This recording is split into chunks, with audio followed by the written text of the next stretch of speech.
I was born to be free.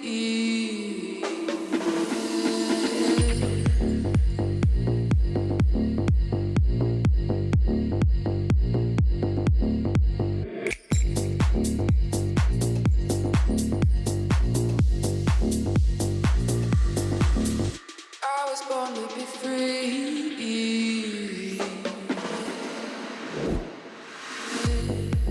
La LBLIX présente le Mac des Libertés. Bonjour à toutes et à tous, bonjour Louise. Bonjour Maëlle. On se retrouve pour la 5e émission du Mac des Libertés. Et pas n'importe où, car aujourd'hui nous avons la chance de nous retrouver au musée des instruments de musique. Aujourd'hui on va encore voir de très belles choses. On commencera par le film Eren qui raconte l'histoire d'une avocate défenseuse des droits humains en Turquie. On reviendra aussi sur la délibération du jury de la compétition internationale du documentaire.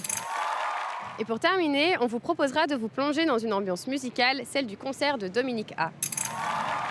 Tout de suite, on retrouve Eren, un documentaire qui retrace le parcours d'une avocate qui se bat depuis plus de 30 ans pour les femmes et la communauté LGBT en Turquie. Un reportage de Anaïs et Juliette.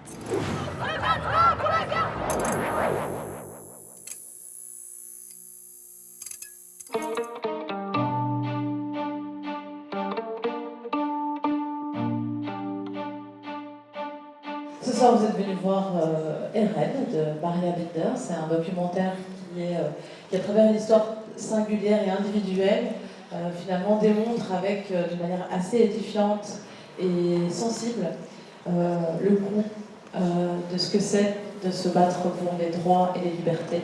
Avocate et militante des droits humains turcs, Eren Keskin se bat depuis plus de 30 ans pour défendre les droits des femmes et des minorités. Catégorisée comme ennemie de l'État turc, plus de 100 procès pèsent sur elle. Eren encourt donc une peine à perpétuité. Son courage incarne une lutte incessante pour la justice et la liberté des droits humains en Turquie. Cette femme défend des minorités, les Kurdes, les Arméniens. Elle défend aussi les femmes victimes de violences policières, de violences sexuelles policières. Quand on entend ça, on frémit. Les puissances occidentales n'ont pris aucune décision durant les années 20 pour accorder l'autonomie et l'indépendance au peuple kurde. Il en a été question, mais ça ne s'est jamais concrétisé malheureusement. Ils ont leur langue, mais malheureusement, ils n'ont pas de pays. Et on ne peut jamais rester indifférente à l'égard de la détresse d'autrui. 1915, 100 yılın en büyük suçlarından biri bu coğrafyada işlendi. Ermeni ve diğer Hristiyan vatandaşlarımıza yönelik bir Voir soykırım tous ces işlendi. peuples qui espèrent pouvoir survivre, qui savent qu'ils ont été décimés, qui savent qu'ils ont subi des génocides, des injustices incroyables et qui continuent à sourire, à être de bonne humeur et à se battre pour la défense de leurs droits.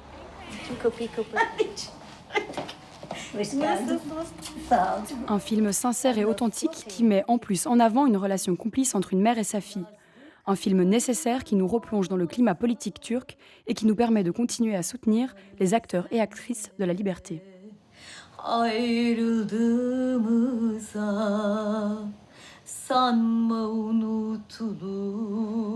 De nos jours, les multinationales accumulent de plus en plus de pouvoir et de richesses, mais comment s'adaptent-elles à l'ère numérique? C'est la question au cœur du débat qui résiste encore à Goliath.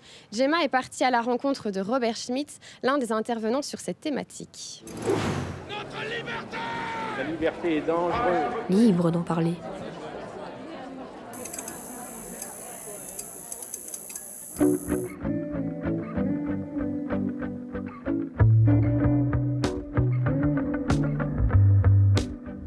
Bonjour Robert Schmitz. Bonjour.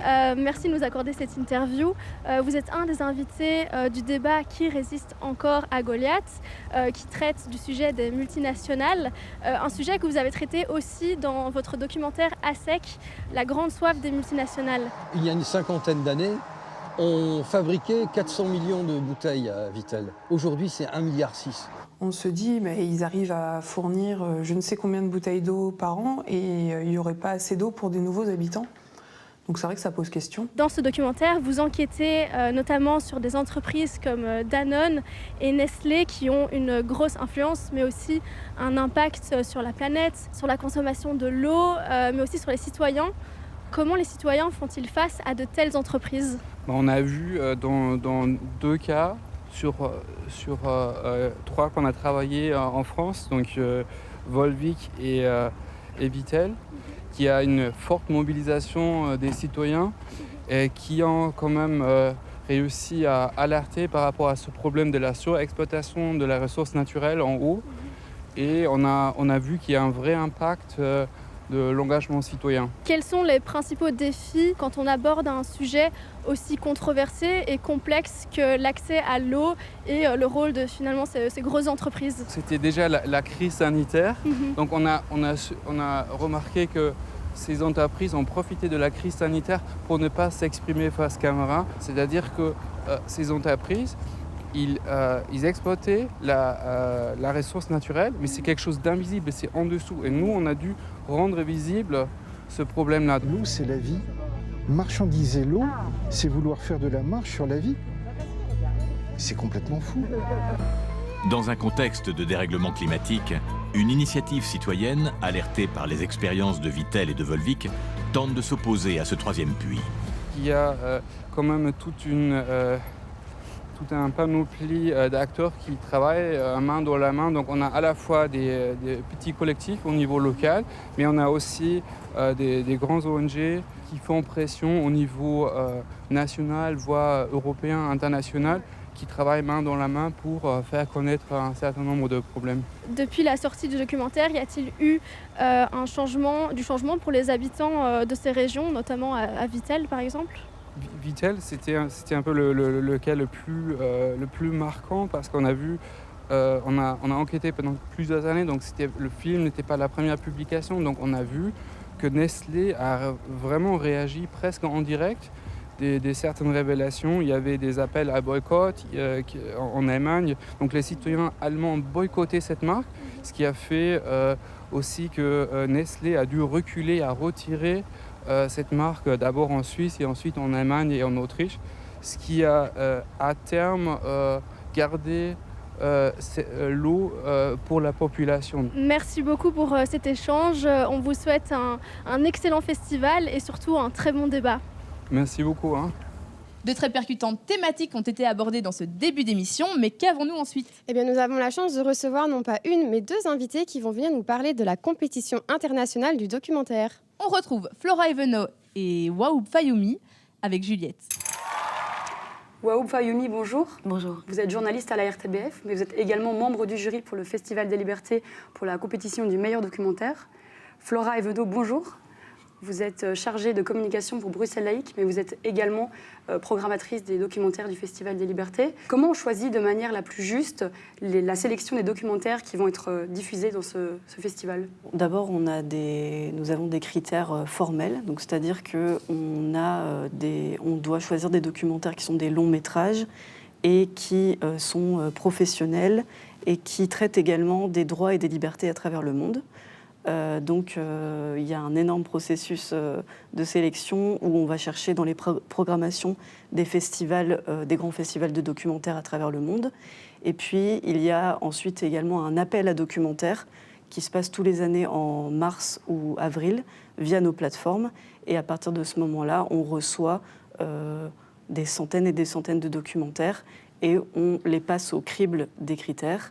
Et puis on en ressort une vingtaine en général chaque année. Waoub Fayoumi, le thème du festival cette année, ce sont les dominations. Comment on fait quand on est dans un jury pour ne pas se faire dominer ou ne pas dominer les autres membres du jury ? Mais en fait, c'est un dispositif qui est assez simple et assez sain. C'est-à-dire qu'on s'entend parler, c'est quelque chose qui reste dans l'échange. C'est vrai que souvent les documentaires nous motivent beaucoup, nous accrochent beaucoup. On a une sensibilité qui est vraiment à fleur de peau parfois quand on regarde certains films. Mais je pense vraiment que ça se fait toujours dans le respect parce que je crois que chaque membre du jury, de quel horizon il vient, est là pour effectivement contribué à faire un peu avancer le visionnage de ces documentaires assez importants selon les thèmes du Festival des Libertés. Une question pour vous deux. Quelles sont les thématiques qui vous ont le plus touché dans tous ces documentaires ? Alors, je trouve qu'il y a des thématiques qui sont assez transverses entre différents documentaires. Évidemment, le féminisme, le droit des femmes, mais aussi le droit des migrants se retrouvent énormément dans les documentaires et c'est quelque chose qui nous importe beaucoup. Et le journalisme, j'imagine que tu vas dire ça aussi. Oui, oui, tout à fait. Donc c'était assez... on en a parlé d'ailleurs, ce n'est pas... ça, je peux le dire. On en a parlé pendant les délibérations. Il y avait vraiment des sujets transversaux, comme si c'était une ère du temps qu'on vivait tous et dans laquelle on était tous un peu baignés. Oui, effectivement, le féminisme, le journalisme. Il y a beaucoup de films qui parlent des luttes des journalistes dans des conditions très, très difficiles. Je pense aussi au thème du nationalisme et du repli sur soi, qui se retrouve un peu dans quasi chaque documentaire. Il y a cette espèce de musique un peu inquiétante d'un nationalisme d'État, d'un nationalisme rampant, de choses comme ça. Donc, c'est vraiment en accord avec ce que l'on vit aujourd'hui. C'est vraiment très, très actuel. Et pourquoi le Festival des Libertés ? C'est pour l'ambiance, pour les valeurs ? Je trouve que c'est un festival qui est nécessaire parce qu'il y a peu de festivals de ce genre à Bruxelles qui interrogent à la fois des thématiques très actuelles et très importantes, parfois un peu plombantes, mais aussi un côté festif avec des concerts. Et puis, toute forme d'art, je trouve que c'est quand même assez chouette de pouvoir porter un festival comme celui-ci qui est très complet. Merci beaucoup à vous deux d'être venus sur notre plateau et à très bientôt. Merci. Qui dit compétition dit délibération. On s'est donc infiltré dans les discussions du jury. On découvre les coulisses avec Alexia et Diego. Derrière le rideau. Aujourd'hui, on change de décor. On ne vous emmène pas au Théâtre National, mais bien à l'hôtel Marivaux, situé à 2 pas du festival. Entre les carnets de notes et les serviettes de table, c'est ici qu'on retrouve le jury en train de délibérer sur les 15 documentaires présents cette année. Un jury voulu diversifié par Bruxelles Laïque. Je sais qu'il y a une volonté d'avoir un petit peu des acteurs et actrices du réseau un peu associatif et culturel belge et aussi de différentes tranches d'âge. Donc moi je suis la plus jeune, je suis encore étudiante, justement pour un petit peu représenter ce point de vue un peu plus de jeunesse bruxelloise. On a des personnes qui sont des pros du milieu cinéma et des personnes qui s'y connaissent moins mais qui sont plutôt dans la justice sociale. Donc c'est vraiment un mélange de points de vue pour arriver à un avis assez construit et un peu plus objectif et plus complet sur les films qui sont proposés. Au total, 2 prix seront décernés cette année, avec des récompenses à la clé. Bon, il y a le prix du Festival des Libertés, alors, qui s'accompagne d'un versement de 5 000 € au réalisateur. Et puis, il y a le prix du studio L'Équipe, qui a peut-être un autre nom que celui-là, mais qui permet au prochain film du ou de la réalisatrice d'être sous-titré gratuitement. Des choix avant tout influencés par les différentes sensibilités de nos jurés. L'accessibilité du film à un public qui est peut-être moins conscient de ces problématiques et sur la nuance, donc de ne pas juste donner un point de vue, mais de faire réfléchir le téléspectateur, la téléspectatrice sur le sujet et de terminer par une question ouverte, donc de créer une réflexion chez la personne qui regarde plutôt que de donner des réponses. L'adéquation entre la forme et le fond, la créativité dans la forme, le côté surprenant. En tout cas, la sélection de cette année a fait l'unanimité auprès du jury, et ce même chez les plus sévères d'entre eux. Moi, j'ai beaucoup de plaisir à démolir des films que j'ai pas aimés, et en l'occurrence, j'ai pas vraiment eu ce plaisir-là ici, parce que vraiment, ils étaient tous de bon niveau. Pour ce qui est des gagnants, nous ne pouvons pas vous en dire plus. Il faudra attendre le 21 octobre pour le découvrir. J'ai hâte de découvrir les lauréats. Dis-moi Louise, est-ce que tu ne jouerais pas d'un instrument de musique ? Est-ce que le triangle, ça compte ? Je ne sais pas. Il faudrait qu'Anaïs pose la question au musicien Fabien Fiorini, qui est là aujourd'hui pour nous parler de sa carrière, mais aussi de son rôle de compositeur. Et d'ailleurs, ils sont déjà là, on les retrouve tout de suite. Fabien Fiorini, bonjour. Vous êtes interprète de jazz, auteur, compositeur, ainsi que directeur artistique d'enregistrement. Vous avez participé à la bande-son du film La Peine. Vous avez aussi participé et composé la musique du film La Ruche, qui a été nominé au Magritte dans la catégorie meilleure musique de film.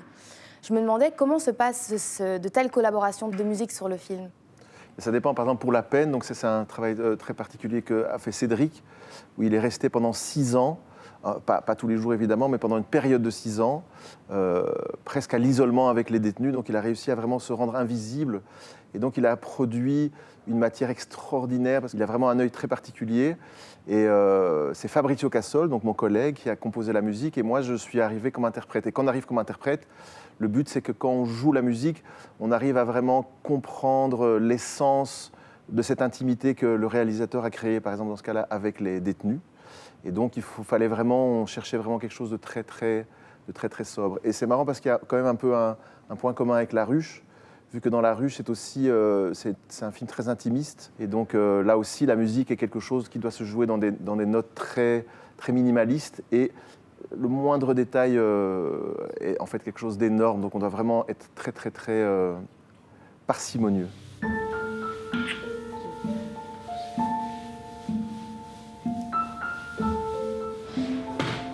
Gel. Un pantalon magique. Hop là. Des bonbons. Voilà. Et comment vous faites justement pour composer la musique pour qu'elle soit en accord avec le thème du film? Est-ce que vous voyez le film avant ou comment vous faites? Oui, ça dépend des projets. Par exemple, dans les 2 cas, les films étaient déjà montés, réalisés et complètement montés. Donc, comment je suis arrivé sur le projet, le film est déjà fait, il est déjà structuré. Et par exemple, pour La Ruche, c'était intéressant parce qu'il y avait un premier monteur qui avait travaillé et qui n'arrivait pas à donner une bonne forme au film. Et puis, c'est une seconde monteur, ou montrice, je ne sais pas comment on dit, qui, elle, avait travaillé avec quelques musiques, 7 points de musique. Et donc, moi, j'ai carrément aussi été inspiré par ces musiques qu'elle avait utilisées. Ça s'appelle des musiques de travail. Et ici, dans ce cas-ci, dans La Peine aussi, Cédric, là, c'était pas encore monté quand on est arrivé, mais certaines séquences étaient quand même déjà presque terminées. Mais après, il a encore derrière les musiques, il a fait toute la forme du film. Donc c'est intéressant. On peut arriver au début d'un projet, mais souvent, c'est quand même d'abord l'image qui parle. Et dans certains cas, comme dans certains cas, les films de Ennio Morricone, Sergio Leone, la musique était faite avant et il filmait vraiment avec la musique pour faire comme un opéra. Donc c'est comme ça qu'aussi on avait certains effets où il y a des scènes très longues. En fait, c'est la musique qui développe. Mais ça, c'est rare aujourd'hui de le faire comme ça. Donc on a choisi de vous faire venir ici, dans le musée des instruments de musique. Donc c'est un lieu emblématique pour les musiciens. Qu'est-ce que ça vous fait à vous d'être ici? Personnellement, j'aime pas trop les musées, mais en même temps, celui-ci est incroyable parce qu'on a la preuve qu'il y a eu beaucoup d'inventions qu'on a un peu oubliées. Et justement, c'est beaucoup les synthés qui ont tout remplacé. Et par exemple, quand je vois cet orgue, je trouve ça extraordinaire. Et c'est vrai que ça fait penser à une autre époque. Je regarde plutôt un peu vers l'avenir. Et c'est vrai que je me dis que l'avenir, c'est justement une bonne hybridation entre la machine et l'homme, parce que c'est vrai qu'on parle aussi beaucoup, tout le monde s'inquiète des intelligences artificielles, par exemple. Tandis que nous, pour vraiment créer, on va devoir réfléchir. Et c'est vrai qu'il faut s'ancrer dans le passé.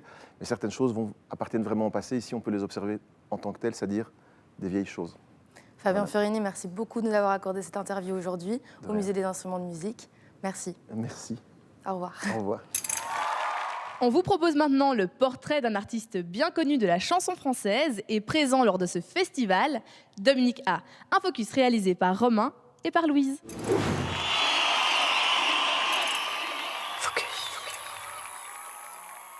Et puis se remettre à danser. Parfois j'entendais quelqu'un m'appeler et personne quand je me tourne. 30 ans de carrière, une vingtaine d'albums, plus de 300 chansons, des ouvrages, des poèmes. Dominica, le chouchou de la culture musicale qui n'a jamais cessé de douter malgré son talent reconnu. Je l'ai vécu sans trop me poser de questions. En fait, je me suis rendu compte de chemin faisant que ça faisait une espèce de carrière.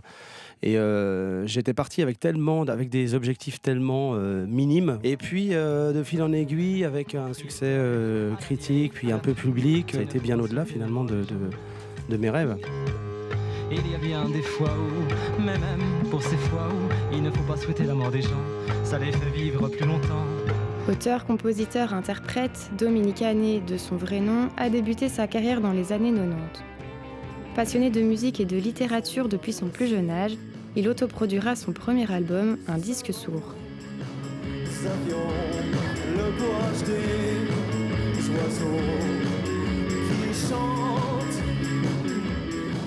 Je pense qu'il y a deux sens. C'est à la fois un disque sourd parce que j'avais fait tout à ma façon. J'avais tout enregistré chez moi, mixé ça comme je pouvais. Il y avait zéro, ça a dû coûter 160 francs. Donc sourd aux avis qu'on me donnait et puis sourd aussi à l'environnement musical tout autour.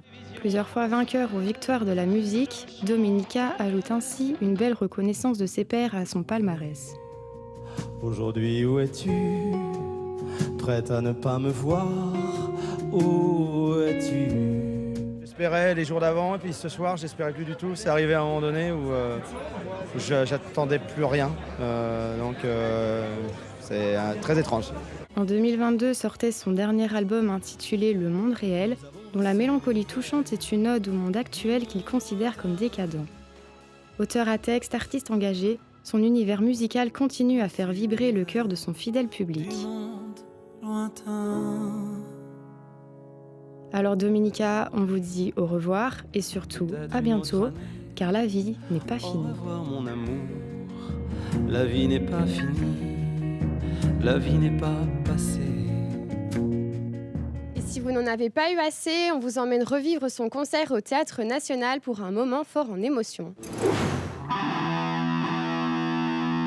Libère les watts! Le retour de Dominique A en Belgique, pays dans lequel il a d'ailleurs habité, est un moment fort attendu par ses fans, mais aussi par un public nouveau en quête de poésie. Je peux pas dire que je suis une fan, parce que je le connais pas énormément, mais chaque fois que j'ai écouté dans des émissions radio, j'ai toujours aimé. J'ai récemment plongé vraiment dans la musique de Dominique A, que je trouve très belle et très poétique. Ça fait très longtemps que j'écoute Dominique A, et puis l'occasion arrivait ce soir, donc on est là. Dominique A. Bonsoir. Je revienne, roule les tambours sous la scène. Ostinato,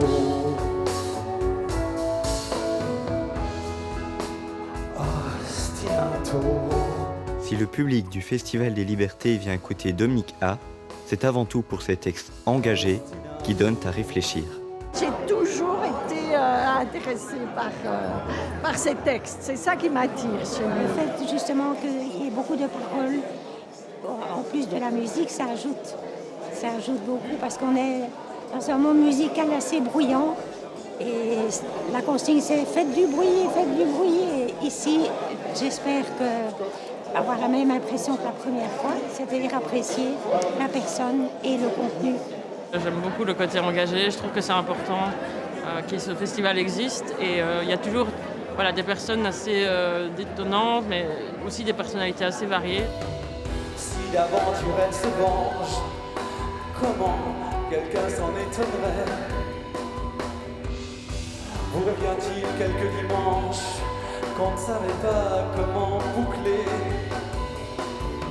exigeant tout sans rien donner, convoitant même la part des anges. Grand habitué du festival, cher Dominique A, on se dit à bientôt. Si on doit fuir notre propre reflet, avant que trop tard ne s'enclenche. Si vous aimez les ragots, la prochaine séquence est faite pour vous. Comme tous les jours, les festivaliers balancent leur liberté.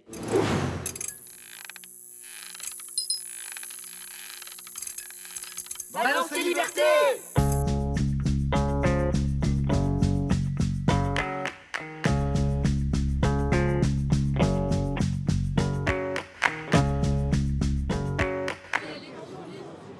Ok. Alors bonjour. Bonsoir.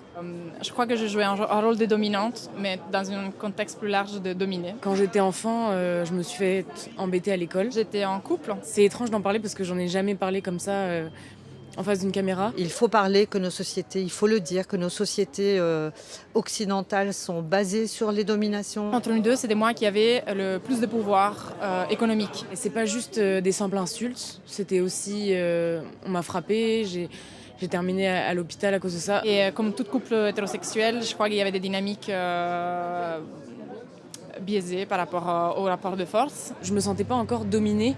C'est après quelques années que j'ai réalisé en fait que tout ce processus-là, c'était bien plus grave que ce que je pensais. Le plus grand danger de nos sociétés dominantes, c'est la honte qu'on inflige aux personnes discriminées. Personne devrait vivre ça pour se rendre compte que c'est ça la domination. Il y avait pas mal de choses qui n'allaient pas, justement à cause des autres biais, des autres rapports de domination dans notre couple. Surtout, je pense qu'il faut sortir de ces dominations, il faut sortir de la violence, il faut sortir de l'oppression. En fait, je l'ai mis hors de la porte. Même si on s'est senti dominé à une époque, ça ne veut pas dire qu'on le sera plus tard dans la vie. Elle m'a dit que du coup, je lui fais de la violence économique. Et c'est vrai que pour la suite, du coup, on n'a pas réussi à se remettre de cette crise. Et tant qu'on n'a pas compris quels étaient nos privilèges, tant qu'on n'a pas compris où on se situait dans cette société, on ne pourra pas sortir de ces dominations. Chacun a sa valeur et personne ne mérite d'être dominant ou dominé. Voilà. C'est ici que se termine cette émission. Un grand merci au Musée des instruments de musique pour l'accueil.